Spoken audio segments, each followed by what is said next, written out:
All right, Michael, we are good to get started. Good morning, everybody. Welcome and thank you for joining us today. I'm Michael Shifter, president of the Inter-American Dialogue, and we're very, very pleased to host this discussion on ESG investment trends in Latin America and the Caribbean, a critically important and timely topic. The region today is confronting serious economic, social, governance, and institutional challenges. I think as a measure of the importance and relevance of this topic, we're very happy that we have over 450 participants registered for this event. Recent research from S&P shows that attracting new investments in key sustainability sectors could help strengthen the pace of Latin America's economic recovery from the coronavirus pandemic. However, the region has lagged behind other parts of the world in so-called ESG investing, the practice of using environmental, social, and corporate governance factors in measuring the sustainability and societal impact of a business. Just as an example, globally green bond markets reached $250 billion in 2019, yet less than 2% of those issuances were tied to Latin America, according to data from the Climate Bond Initiative. Today, our panelists will discuss the state of ESG investing in Latin America and the Caribbean and ways the region could take better advantage of this trend. The dialogue has long given priority attention through its key programs and various activities to environmental challenges, to the social agenda, particularly in our robust education program and our commitment to equity project, as well as democratic governance and the rule of law, along with increasing emphasis on diversity and inclusion. I'm delighted this morning to introduce our moderator for this session, Devry Bufner Warwick, the founder and CEO of Devry BV Sustainable Strategies. She is a former corporate vice president at Cargill and has held a number of other very impressive and high-level jobs, and is a longtime member of the board of advisors of the Dialogue's daily Latin American advisor publication. You can find her complete bio on our website, along with those of other distinguished speakers joining us today, who Devry will introduce. Our format for today's discussion will be conversational, and we hope to have ample time at the end of the discussion to take questions from all of you. You can submit questions by emailing meetings@thedialogue.org or using the Q&A function in Zoom. Before we begin, I just want to express my deepest gratitude to the members of our corporate program who are joining us today. Their steadfast support of the Dialogue's mission helps make exchanges like this possible. Let me also extend special thanks and recognition to my colleague, Eric Brand, who directs our corporate program and publishes our main communication vehicle to the corporate sector, the Daily Latin American Advisor. I appreciate Eric's efforts to put together today's excellent program, and also want to give special thanks to Cape Lancet for her invaluable assistance. So thank you all again. We look forward to a stimulating discussion. And with that, let me turn it over to Devry. Thank you, Michael, and good morning and good afternoon and good evening if folks are joining us from afar. As Michael said, we have 450 or over 450 registered participants, which is a testament, first, Michael, to the value and the contribution that the dialogue is making on important issues in the region, but also to the issue itself. And for all of you that are joining us, thank you. Thank you. And what I want to encourage you to do is, if you're in a position to live tweet out important comments or to share externally, please do. Let's make this a dynamic event, a dynamic conversation, and let's elevate the issues and topics and ideas that our panelists will bring to the forefront. This is the right panel with the exact right set of expertise and experience to be discussing the issue of ESG across Latin America and Caribbean. I don't need to belabor the point that we have a collection of crises taking hold, not just in the region, but globally. But we're all feeling it: economic crises, social, environmental, political, and they're all coming at us at the exact same moment. And reflecting on our conversation today, this morning, as I do, as maybe many of you do, you toggle back and forth between different news outlets, trying to make sense of what's happening in the world around us and how we make our daily contributions to making the world a better place. As I was reflecting, seeing hunger and starvation in certain areas, drought in South America, floods in certain parts of the region, earthquakes, the COVID variants taking hold, political upheaval. It's easy to become discouraged, but I would posit a guess here that you're joining us today because you are one of those bright lights out there. One of those individuals that is continuing to search for solutions.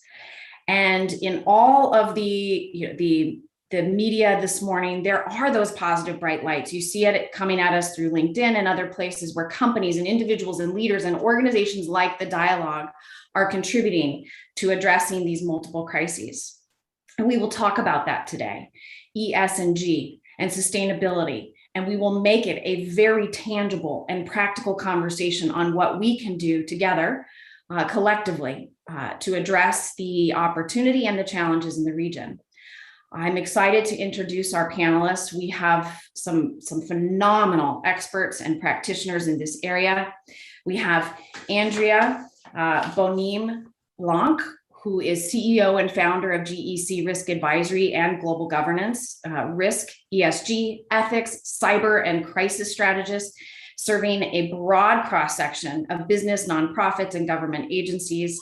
And since 2017, she has been the independent ethics advisor to the Financial Oversight and Management Board for Puerto Rico. Welcome, Andrea. Maria Jose Cortez Loreto is the head of ESG for Atlas Renewable Energy. I'm excited for her to introduce her and her business to us today.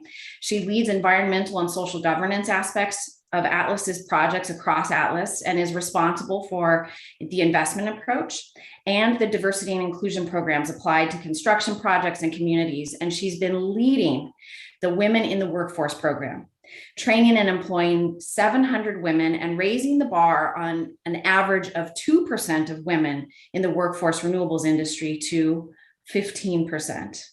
We're looking forward to hearing from you, Maria. Ben Ho, Vice President, is a platform strategist for BlackRock Sustainable Investments, BSI, and he leads client and product strategy for Latin America as a member of America's Sustainable Investment Solutions team. BSI is focused on identifying drivers of long-term solutions associated with the environmental, social, and governance issues and integrating them into BlackRock's investment processes. So creating solutions for clients to incorporate into sustainability and into their portfolios. And we've heard a lot about BlackRock and how they're leading. So we're excited to have you as well, Ben. So please join us because we will be having a conversation about solutions and we'll be answering very big questions. We can all say that there are conversations taking place in our local communities. I had one last night over dinner with just some neighbors around how are we going to deal with the issues of climate change here in our community, who's responsible for it, who's going to pay the price for clean air and water and land and forests and the ecosystem, more stability in our weather systems. Is carbon pricing an issue? Is it becoming something that we need to do voluntarily or jointly by pushing governments for solutions? What's companies' role in making environmental and social commitments versus action? And we will be discussing these very practical issues. So please join us, Ben, Maria, and Andrea, because we will start with the questions. And what we have all agreed on as a group prior to this conversation is we want to make it very dynamic. So one of the ways that we can do that is to engage each other. If I ask a question of Andrea or Ben or Maria, and one of them also has a comment, chime in. I like to encourage interruption respectfully. So let's get started with our guests. And my first question really, and some of you who are attending will say, well, gee, Devry, why are you asking this? Is to level set. And the reason I want us to level set on ESG and sustainability and sustainable development is because inevitably for those who are handling this within organizations or leading this, whether you're CEO or leading a business unit or working in a nonprofit that's addressing issues, the first question comes up, well, what do you mean by sustainability or ESG? So I want to throw that out. Maria, why don't you start, because you are embedded at the moment in a business, to talk to us about how your company Atlas is digesting the E and the S and the G and what it is, how you're defining it. Of course, thank you. I guess it's been a journey of making definitions constantly, I guess. At the beginning of the business, Atlas, by the way, is a pretty young company. We've been in the market for about 4 years. We're operating throughout Latin America, in Chile, Brazil, Uruguay, Mexico, and in the near future, Colombia and the US as well. And we're the second largest solar generator in Latin America. So just for context. And I guess it started a little bit, in the renewable energy industry, there's this belief sometimes that just because we're green, we're okay. and that's enough. And we started seeing that, of course, that was not enough. And the mainstream definitions of sustainability were not fitting for the kind of business we wanted to build, in which the whole business could be a force for good. So we started integrating, of course, social aspects very heavily on not just social compliance, but also community and social investments, strategic investments, to guarantee economic opportunities for the future and throughout our operations phases. And also diversity and inclusion as an axis across all of our actions, and a heavy weight on sustainable supply chain. This means from the sourcing to the final worker and their labor conditions.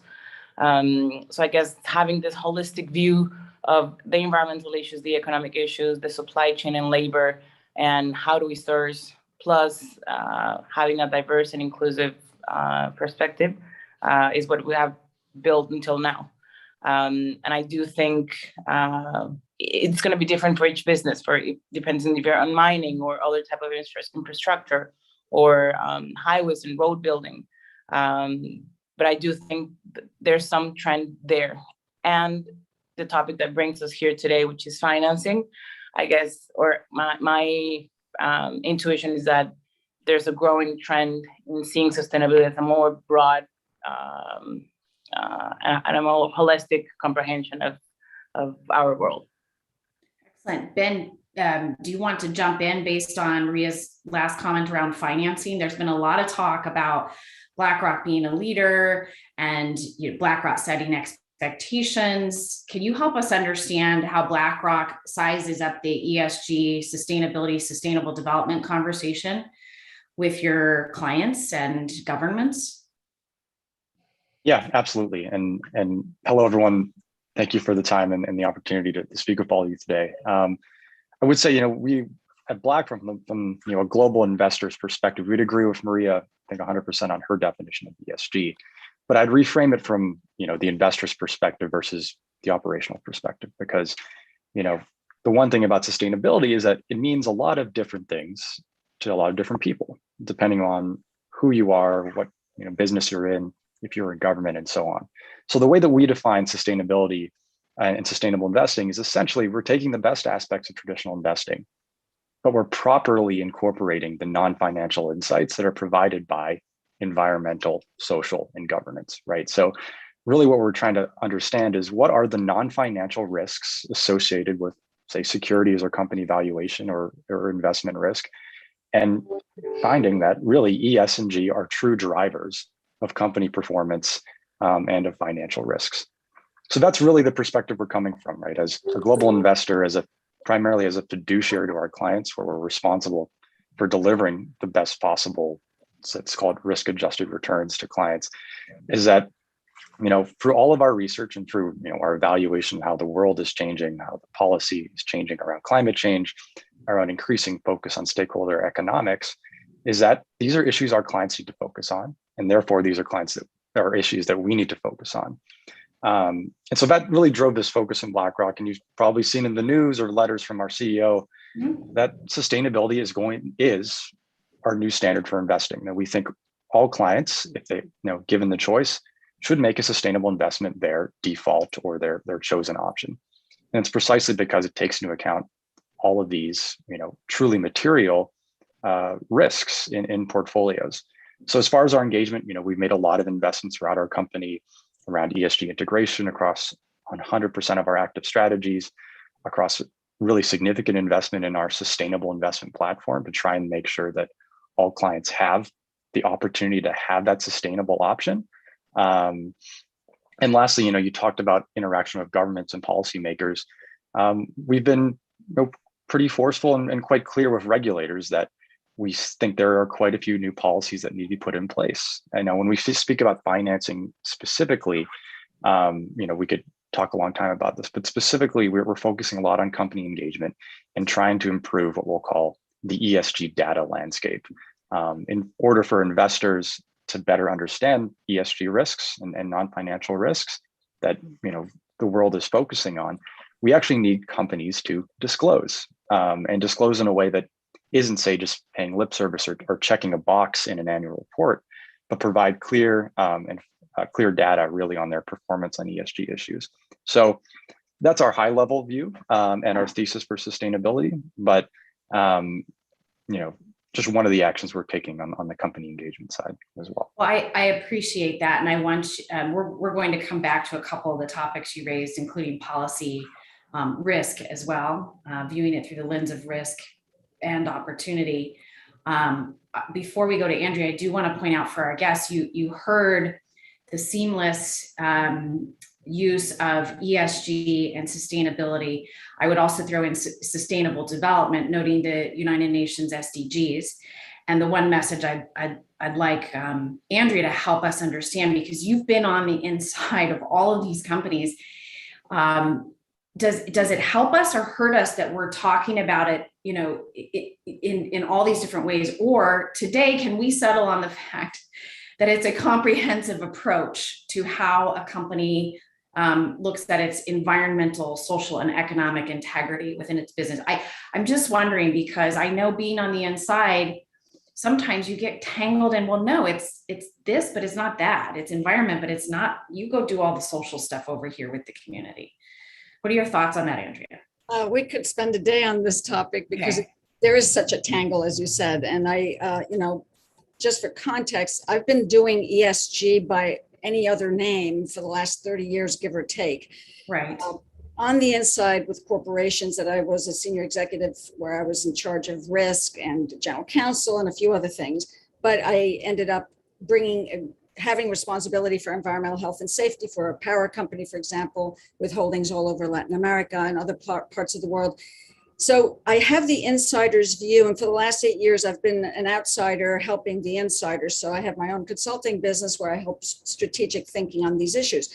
And one of the things that I often say to companies that I'm helping and boards is this isn't a new conversation. This is it's not a new topic, it's a new conversation. These topics have been there all along, and we just haven't knit them together to create this sort of idea of an umbrella of intangible, non-financial risks with very tangible financial impacts for better and for worse. And so I think we have to get people to think about this as something that's always been part of their business. They might have ignored it, which is one of the problems, I think. They might have ignored some of their environmental, social, and governance risks, and I add technology as part of this bigger bucket of issues, but to their detriment, because when the crisis hits or the risk gets too big, they're not ready for it. And so for me, the ESG conversation needs to be, if you're talking about the corporate world, needs to be one about resilience, because it has to be about having the right governance structures, enterprise risk management, stakeholder dialogue, strategic integration, all these things that should be happening on the inside, creating sort of a clockwork within the company. And I know we're going to be talking about a few more things, but I just want to throw out a couple more nuances, which I think are really important. One is that we're not just talking about publicly traded companies here. Right. That's where The vast majority of business in Latin America is family owned or privately held. And one of the things that I constantly talk about is this isn't about just your investors, although the investors are clearly primo inter pares, if you want to put it that way. It's also about your other critical stakeholders, the employees, the customers, the reputation risk and opportunity that comes from them, either liking or disliking your company. And so to me, it's if you build it, they will come, is the conversation, right? Build the ESG resilience. Don't worry about every different kind of rating agency and metric out there. Do it for yourself. And then the rest, I think, will fall into place. But it's a job. It's a job of putting it all together. Thank you, Andrea. So one thing I'd like to gather from your feedback on ESG and how you describe it, and a message I'd like to leave our guests with is, don't get caught in the definition, right?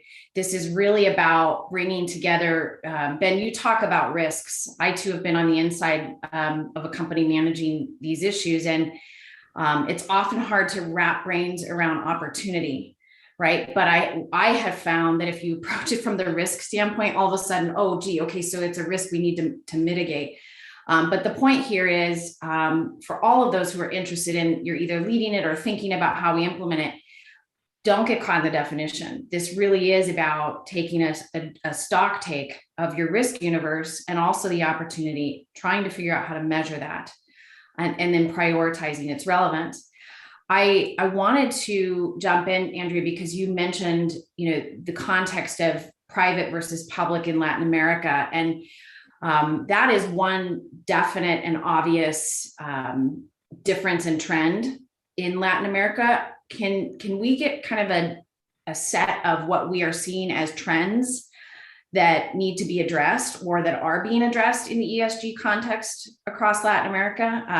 Maria, Ben, Andrew, you can just kind of throw out what you're seeing. I think it would be great if we could leave the audience with, here's what we're seeing in terms of the trends that need to be addressed. I'll just quickly say, and please, throw it out. That the environmental issues, I think, especially starting with Brazil and the Amazon, are really clicking minds and creating a transformative sort of approach to these issues. People are seeing the immediacy of the risk through climate change, through destruction of forests, through the need for business to continue to do business. And so I think these issues are becoming much more in relief for the bigger businesses. And I think by sort of trickle down with the smaller and medium-sized businesses. And it's not just the financial community that is starting to put some, requirements on loans and financing and so on. The insurance industry is going to do the same. So that's why I think it affects not just the public sector, but the public company sector, but also the private company. So I'll throw those two out as Okay. Maria, Ben, what else are we seeing? From my perspective, I couldn't agree more with you, Andrea. Definitely environment, especially maybe climate issues. And what we have seen in Atlas lately is climate issues attached to how climate has specific vulnerabilities for certain groups. Let's say about race, gender, and disability, maybe. Mm-hmm. We've seen that in the interest of both financing institutions and final clients for us, and definitely on gender issues. So I think now, it's a topic that has arrived to stay, and that we cannot keep turning our backs to that topic. Maybe I'll leave it to discuss further, but I think, definitely climate and gender. Ben, what do you? I think, building exactly on kind of the sentiments that climate risks in LATAM are elevated relative to the rest of the world, even. For some of our research and that of others, the estimation is that if you think about a long-term time horizon, right, 30 plus years, LATAM has the second highest climate risk of any continent, and the only continent of higher risk is Africa. And that's largely a result of the economic concentration of just, I don't want to make too many broad generalizations, but the economic concentration of the regional economies are in more carbon intensive sectors, those that are going to be more exposed to not only physical risks, like Andrea mentioned, but also the transition risk, because the world does transition as we're seeing the commitment kind of solidify to a world that's powered by renewables, as opposed to one that's powered by fossil fuels. There's going to be great disruption. And so that's something that, that regardless if you're public or private, or if you're in policy, that you need to take into account and think about. Now, on the flip side, right, not to be, just to talk about the downside of the risk, is that there's also huge opportunity in this space for companies to evolve their business models. I think that's one of the big things that we try to talk to companies about with ESG reporting, integrating into their business process truly. And, I think, again, coming back to Andrea's point, like this is something that you need to do for yourself that'll be good for your business over the long term, is that as societal preferences change, as the pure macroeconomic kind of underpinning of our economy changes, focusing on ESG will provide you the opportunity to identify new business lines, the opportunity to identify new products that you can bring to market to solve, the world's most pressing needs. Whether that's, providing, more impactful investment, impactful service. So, and I think this is really especially going to be a theme for LATAM. The last thing I'll say is bringing back to Michael's comment at the beginning is that there's a big opportunity for green financing for companies, I think, and that market is going to explode over the next 5 years. Companies will be able to get better terms actually if they're able to very clearly dictate, what they're going to use the financing for. So there's a lot of opportunity in the space, but to everyone's points, there's a lot of challenges as well that need to be addressed across the board.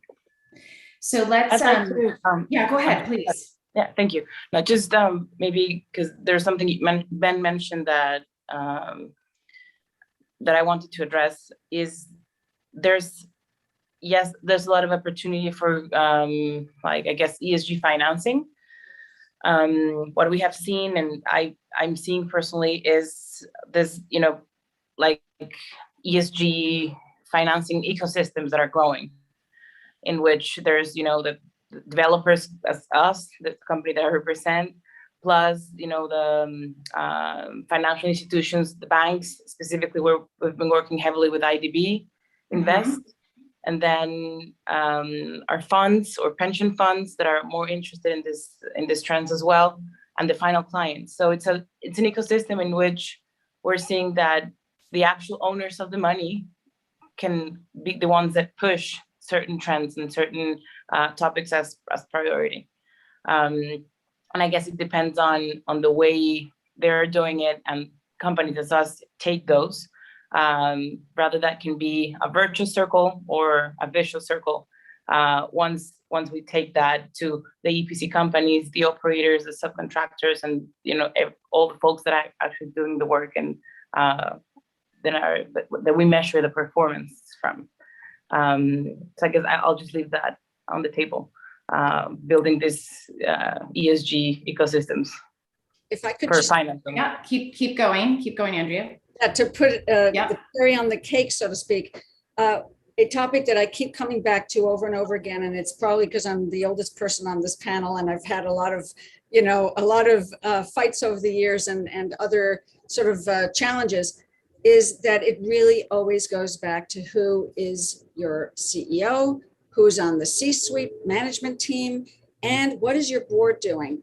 And if you don't have people on that level interested in this for whatever reason, whether it's because they're really passionately interested in it, or because they have expertise, or because they think it's good for business, it doesn't matter. If you don't have the right people at the executive and governance board level, this will never gain traction until you get whacked in the face with the environmental disaster or the diversity scandal or something else.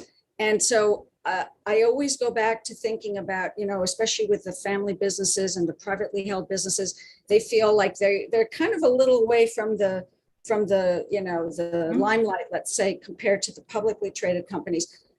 But I think the younger generations, I'm seeing it here in the US, I'm seeing it in other parts of Latin America, They are interested, they're passionate about ESG. So even in the family businesses, you will find some of the newer, younger generations who are coming into business roles now, they are ringing the ESG bell. They are interested. They're feeling the heat maybe a little more and the opportunity. And so I think that's a really important equation for our thinking about ESG in Latin America.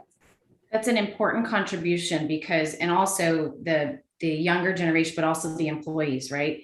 So what I'm hearing from all of you in terms of some of the trends for the takeaway are, one, the climate imperative and the climate crisis. I mean, that is real, and that is nested and nesting in Latin America in a way that companies and governments must address. The other I'm hearing, Maria, from you, which we will expand on because of your great leadership on the panel, is around the inclusion and diversity and how companies and other stakeholders address those issues. Ben, you're talking about financing. We could have a whole seminar for a whole week around that.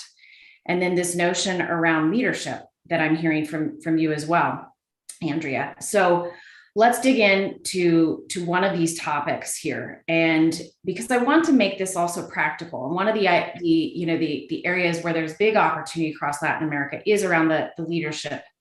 We call it at our company organizational courage or courageous leadership.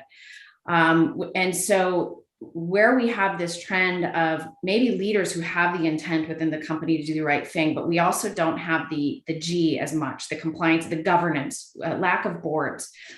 What practical advice do you all have around where a company gets started as it relates to introducing not just the concept of sustainability and ESG, but the concept of governance and accountability? What could we say? Like if you're out there and you're in a company today that says, yes, we need an external board, where do they start, Andrea, Ben, or Maria?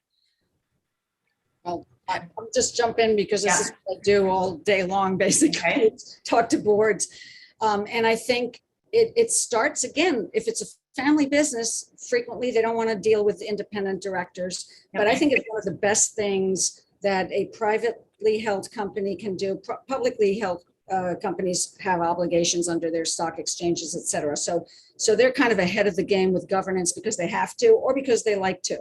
But the non-public companies really need to make a conscious decision that they want to have an independent board or a board with at least a few independent people with expertise, with bringing the goods to the table. And I'm a big proponent wherever it is, anywhere in the world, that boards have to amplify who they have on them. They have too many CEOs and CFOs and no chief risk officers, sustainability officers, people who have had a broader sort of exposure to these issues who can bring huge value.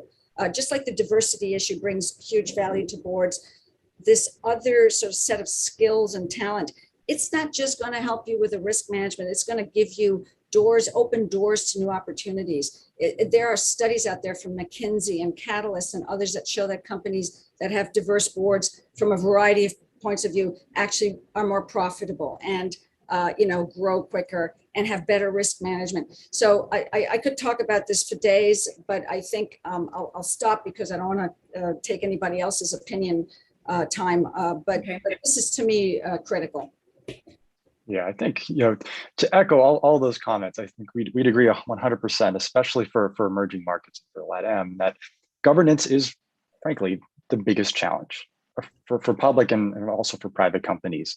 And it relates directly to board structure, as you said, Andrea. When you think about actually executing upon environmental commitments, executing upon social commitments, if you don't have management in the board with the expertise and the knowledge, I think the expertise is really the key phrase to emphasize. To actually execute upon these, it's very, very challenging. And you can end up with, again, more of a check the box kind of initiative in order to satisfy regulation, in order to satisfy changes in that environment, as opposed to a true, I won't say transformation, but a true evolution of the business to really address these issues. So, coming again from BlackRock, the global investment perspective, the primary area of our engagement with LATAM public companies, and even in our discussion with private companies as well, is what is your board composition? What is the diversity?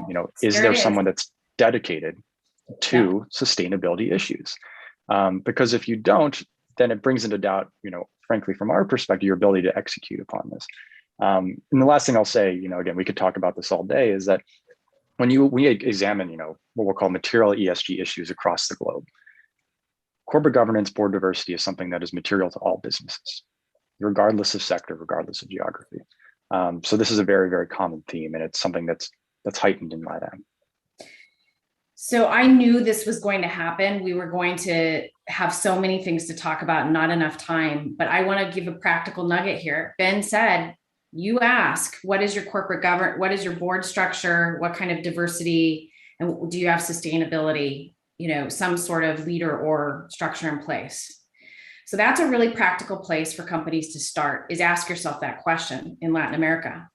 One of the topics I'd like to kind of squeeze in before we have 12 super substantive questions that have come in. And Michael, I don't know, we're not going to get to all 12, but I'm wondering if we can commit to putting those questions up after somehow, Michael, so that people can see. Maybe we can even agree to kind of answer those afterward.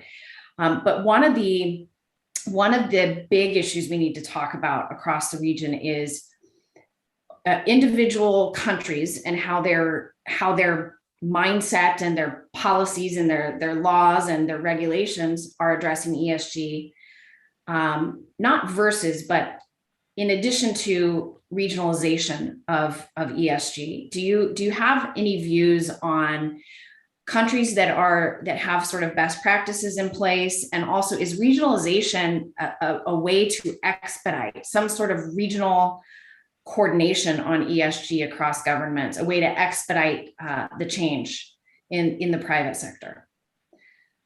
So by governments coming together regionally, can we see swifter change in the private sector? Well, I think I'll try and touch briefly on this, but I think even beyond regionalization, there's a global argument for standards on sustainability, standards on how we define what is a sustainable activity, and also how the private sector and corporates can report upon their ESG characteristics and their sustainable activities, their sustainable revenue.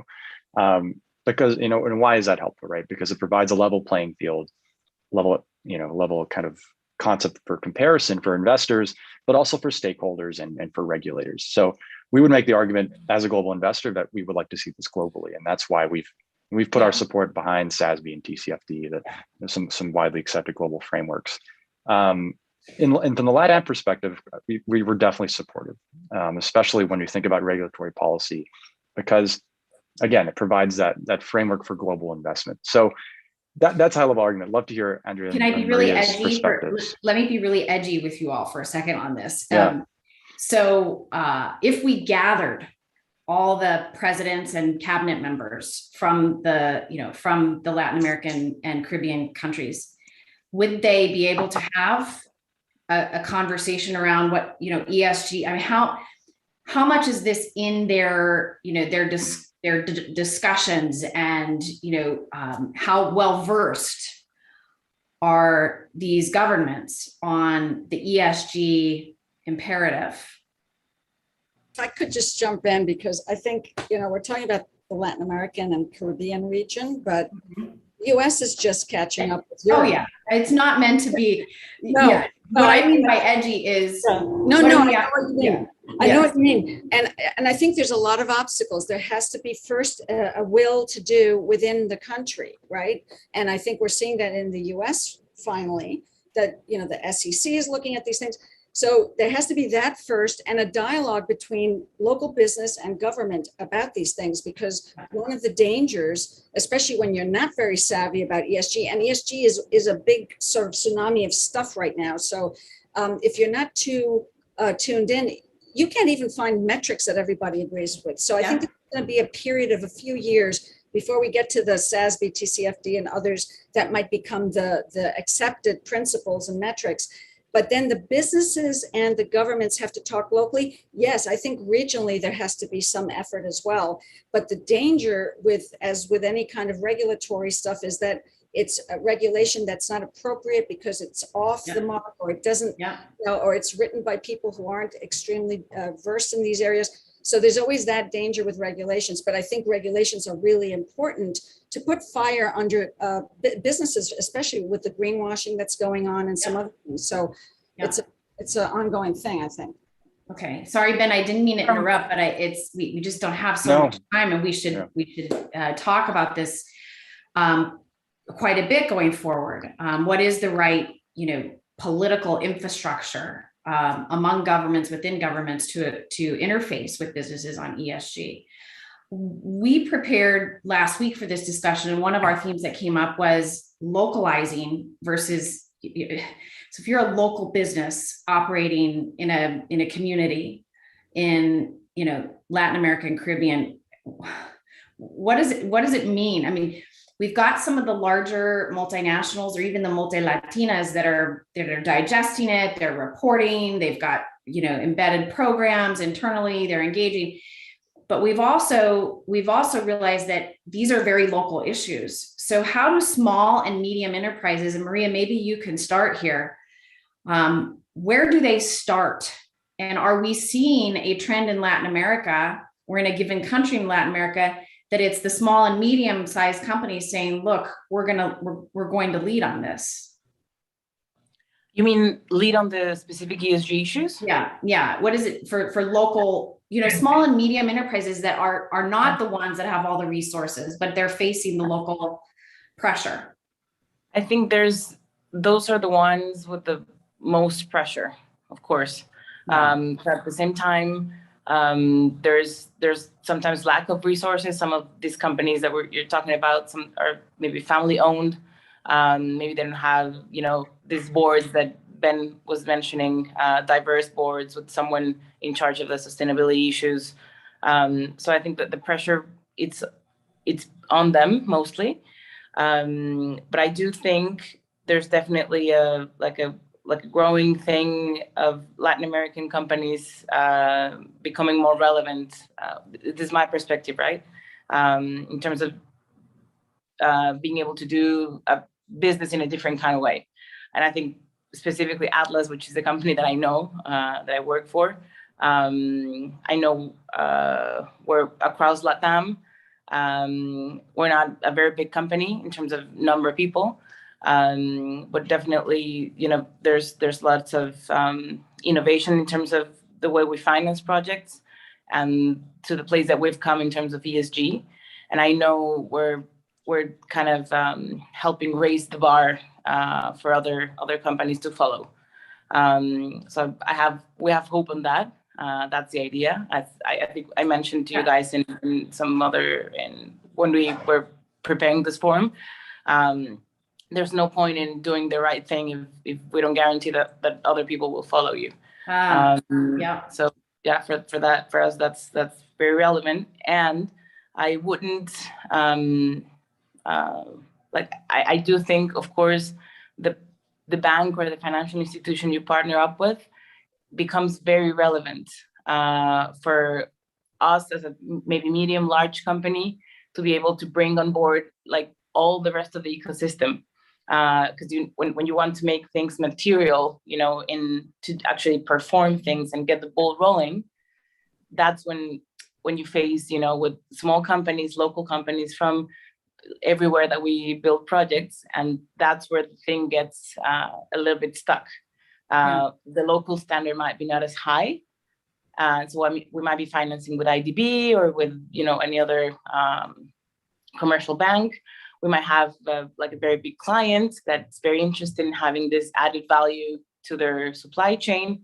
We as owners, as for example, energy generators, have best of intention, but if we don't keep building capacity in those smaller and second and third tier companies, it's going to be harder for the industry to get to a higher standard. So I do think. Can I interject on that quickly then with Ben here and your expertise? Is BlackRock and are your competitors looking at building that capacity across Latin America in the small and medium enterprise? I mean, are there resources out there? Well, I think it's definitely an area of development, and it's an area where we're focused, more thematically and from an impact investment perspective. And I think it's a really interesting area when we start about private companies and SMEs. I think the thing is you're going to see a growing market, however, for companies that are able to transition from a smaller perspective. Now, we're very early stages in that journey, but to leave you maybe with an interesting stat, when we look at the number of unicorns, or the small startups that were able to reach $1 billion in valuation in 2020, over 40% of those companies had sustainability kind of at the core of their business, or a sustainable product or service. So, globally, the market is growing. Now, the real question is, how do we extend that to LATAM? And for BlackRock, we have certain investment products that are very focused, say, on the exact area where Maria's company Atlas is operating. We're developing EM-specific impact investment products that will go out and essentially finance these companies that are able to have sustainability as part of their purpose. So we're making efforts there, again, to extend financing and to create that investment opportunity where it doesn't really exist right now. So I think we'll continue to see further development for those SMEs, right? That maybe they don't have, say, sustainable impact at the core of their business. It is a challenge, but I think that's this is where it isn't just on private enterprise. We bring it back to a bit of the regulatory and policy conversation.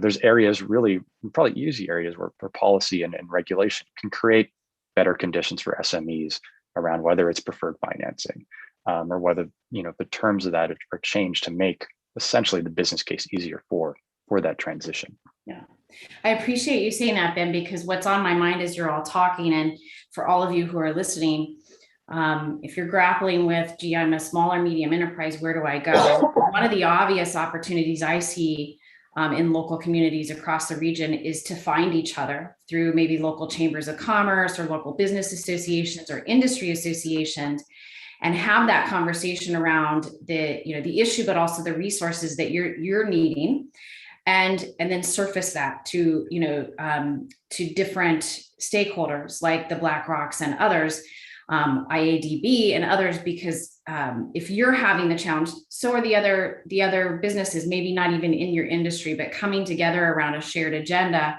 locally in your communities would be a good first start. I have a question here. It's time for us to turn to questions. And again, thank you for all of you who've submitted questions. This is a really good one that it kind of goes with the flow of our conversation. Hello, Raquel Garavito, you're CEO of the Colombian Government Adaptation Fund. Thank you for this question. She wants to know, she says, infrastructure of this nature that we're talking about, the building out of the ESG infrastructure, has high costs in any country in the world. And in the case of Latin America and the Caribbean, with the budgetary needs of countries, how do you consider that a sustainable construction of mitigation infrastructure, this risk you're talking about, Ben, this risk management infrastructure, can be achieved without necessarily being through multilaterals such as the World Bank, the IDB, the CAF, et cetera? So basically, where do we go for resources here beyond those obvious places that we go for also all the other issues in the region? I'll just jump in very quickly. I used to do project finance work all over Latin America when I was a young lawyer, and then also as a general counsel of a power company. And basically what you need to do is get sort of that multilateral entity that is willing to finance, and then a consortium of banks. Banks are starting to really up the ante. I mean, they've had provisions in place before, but they're getting more aggressive about this. And so if you can get that sort of multilateral, multi-group of banks and financing vehicles and insurance, you can also get some expertise through that. And so I think this is about raising the bar, as I think Maria said before. Each entity, each company that is working on an infrastructure project, for example, has the opportunity, not just the risk, but the opportunity to bring their whole supply chain and ecosystem with them. And so there were some great initiatives in Colombia a few years ago. I spoke at one for anti-corruption for the supply chain of Ecopetrol, for example. And it's incumbent on those bigger entities to pull the rest of the entities. And it goes beyond code of conduct. It goes to these environmental and social issues as well. Great. Any other thoughts on that question? Should we move to the next one? This one, thank you, Elena Padbury. She, first of all, commented on you all having a great panel, so that's fantastic. Thanks for that. But she mentions that we've discussed the private companies and publicly traded companies that are trends toward ESG principles. But she rightly points out, look, Latin America and Caribbean is a region that has state-owned enterprises, particularly in the energy and natural resource sectors. So what role do the three of you see the SOEs playing in trends toward adoption of better ESG practices? I mentioned Ecopetrol a moment ago, Yeah, a few years ago, with the anti-corruption, and I think they are actually in a unique position, although they're also uniquely susceptible to the issues that we're talking about, some of the governance issues, you know, the corruption, the bureaucracy, and what have you. But I think if you have the right leadership in those entities that actually cares about this stuff, it can be sort of distributed to the ecosystem that they work in, to the private sector as well. So I think there's a unique opportunity. It just has to be a leadership will to do it. Yeah, I think the only thing I'd add there is, you know, in addition to the leadership will, you know, around all the governance issues we've been speaking about, and you kind of, you know, take away the political aspect that, of course, you know, SOEs have to deal with and operate within, which is a huge challenge. Is again, the acknowledgement of some of the longer term risks around the SOEs. You know, if you're operating in the energy sector specifically, where we see, you know, the majority of these big companies, you know, there's a 30 to 50 year transition that these companies are going to have to live through. And frankly, from our perspective, we want them to survive. We want them to flourish throughout the transition because they offer, you know, they play such a key social role, a key economic role in each of these, you know, in each of these countries. So it's a leadership will to take on the long-term challenge that faces, you know, most of these businesses. Thank you. Let's pop to the next question. And when we were talking about trends, one that didn't come up, but it is an obvious trend, is the issue around health and wellness across the region and being a basis for social development. Rafael Chavez asks, what are your thoughts around advocating to include health as an ESG driver in Latin America? Maria, you might be best positioned to address this, and then in addition, I'd like you to also mention beyond the environmental, some of the diversity and inclusion factors as well, because what I'd say to Rafael is it is included. So it's just how you include it. Yeah, I guess it depends on what perspective we are giving to health. Yeah. From what I'm seeing, or what I do think it has to be embedded. It's in terms of health and safety for the workers of the projects, and of course for the communities that we impact or we potentially impact. So I think, yeah, it has to be part of the ESG perspective. It's so maybe eventually ESG it's not a name that will be enough to transmit that all those things that are included. But I do think, yes, health definitely has to be part of it. I don't know if everybody thinks this way. No, because the S is really squishy, right? The S is not defined, and even Ben at BlackRock would probably say the S is not entirely defined, right? Yeah. But right. to both of your points, every company has to decide what their issues are. Yes. So some people, everybody has the pandemic health challenge in terms of where the workforce is and so on. But when it comes to a power plant or an oil and gas, health and safety is paramount to that organization. Yeah. And so they have to choose it as one of their top issues and then help. So I think it's really you have to customize it to your own footprint.